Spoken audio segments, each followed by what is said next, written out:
साथियों नमस्कार। साथियों, जैसे कि आप जानते हैं कि हमारी धान इस समय 60 से 65 दिन की हो चुकी है। अब धान की फसल में बालियां निकलने का समय जो है वो शुरू हो चुका है और बालियों से दाना बनने की प्रक्रिया भी वो चल रही है। इस समय किसानों को सिंचाई का विशेष ध्यान रखने की जरूरत है। खेत में ज़्यादा पानी भरने से फसल को नुकसान हो सकता है। तेज हवा चलने से फसल गिर भी सकती है। ऐसे में जरूरी है कि किसान सही तरीके से सिंचाई करे, ना ज़्यादा सिंचाई करे और नमी बनाए रखे खेतों के अंदर। तो ऐसे में धान की फसल में इस समय हल्की सिंचाई करने की जरूरत है ताकि खेत में नमी बनी रहे। किसान ध्यान रखिए कि शाम के वक्त सिंचाई करे और सुबह की अतिरिक्त पानी खेत से बाहर निकाल दे, जिससे कि फसल पूरी तरह से सुरक्षित रहेगी।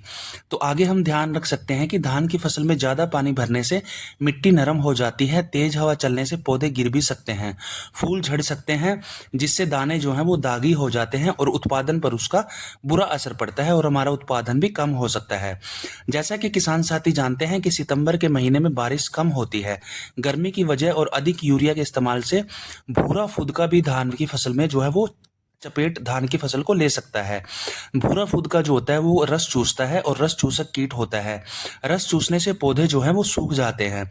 ऐसे में जरूरी है कि किसान भूरा फुदका की कड़ी निगरानी करे, खेती में ज़्यादा पानी ना भरे। अगर भूरा फुदका दिखाई देता है तो किसान एल्पाइड या ब्रूनो नाम की दवा का छिड़काव कर सकते हैं। 1 एकड़ फसल के लिए 300 से 400 लीटर पानी का जो है वो इस्तेमाल किया जा सकता है।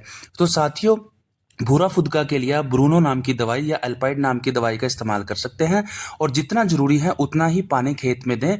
खेत में बहुत ज़्यादा पानी ना दें, सिर्फ नमी बनाए रखें खेत की।